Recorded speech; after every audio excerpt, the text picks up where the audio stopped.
Good day and welcome to my Pecha Kucha talk on superhuman robot navigation with a Frankenstein model, and specifically why I think it's a great idea. My name's Michael Milford. I'm from the Queensland University of Technology's Cyber-Physical Robotics Laboratory. This is a talk I gave at IEEE in 2014. Ever since I saw my first Hollywood movies starring robots and artificial intelligence, I've been fascinated by the notion of trying to understand the fundamental nature of intelligence. And I approach this problem from the perspective of trying to understand how the brain performs navigation, one of the most tangible aspects of intelligence. Our research group employs a relatively unique approach to this problem. We start by collaborating with neuroscientists and biologists to create computational models of how we think the brain performs navigation. And then we test these models on as many robots in as many different challenging real-world environments as we can to generate insights. This interdisciplinary research approach is only possible because we're fortunate enough to collaborate with a wide range of roboticists, computer vision researchers, neuroscientists and biologists, and even mathematicians from all around the world. And it's only through this interdisciplinary attack that we can make some advances in this area. I've spent a large chunk of my research career modeling the navigational capabilities of the brown rat, the second most distributed mammal after humans. This distribution has only occurred recently, so rats navigate a truly incredible range of environments using the same brain and the same sensor equipment. They've had no time to really specialize. To achieve their truly remarkable feats of navigation, rats are equipped with an amazing multiscale spatial map of space. They have neurons in their brain which represent places as large as your hand, all the way up to places as large as a very large room, and we truly don't know the limits of how far their mapping system can scale yet. Another highly relevant fact about rodents is they have very poor vision. They see a very blurry, very low contrast version of the world. This poor quality vision has implications for the limits of performance with a robot navigation system that uses cameras, but which is modeled off the rat's brain. The outcome of all this modeling of navigation in rodents is a system called OpenRatSLAM. It's a fairly mature robot navigation system. You can download it from openslam.org. It's also got many papers and even a tutorial paper in autonomous robots on how you can actually use the OpenRatSLAM system.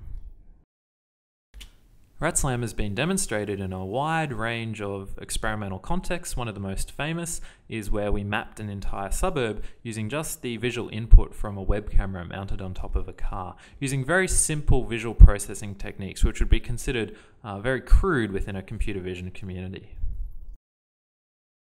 Using these simple visual processing techniques and the OpenRatSLAM system, we're able to create a map of an entire suburb. And this was published in IEEE Transactions in Robotics in 2008 and was the benchmark in visual mapping for robotics at the time.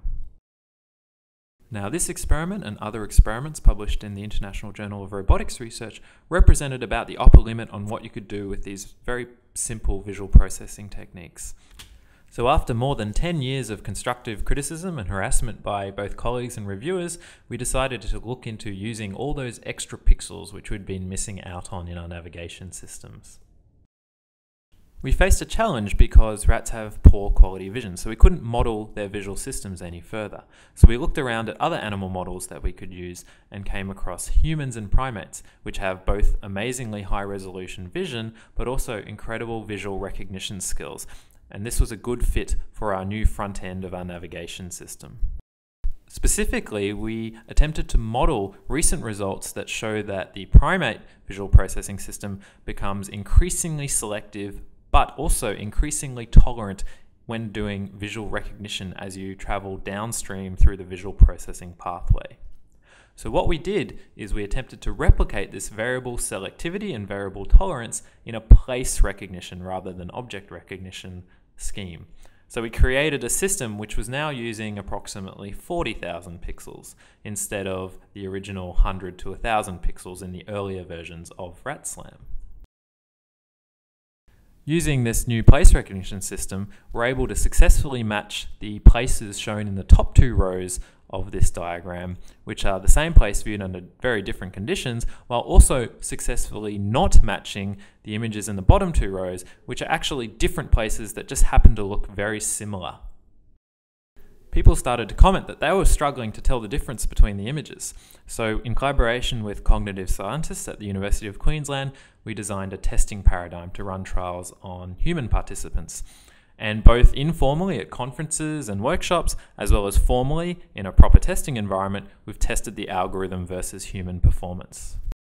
The results are quite interesting. The algorithm, although it has more variability, performs comparably to humans. And this is quite different to human performance in other recognition tasks, such as object recognition, where humans are still typically a fair way ahead of the algorithms. In place recognition, it's fairly comparable.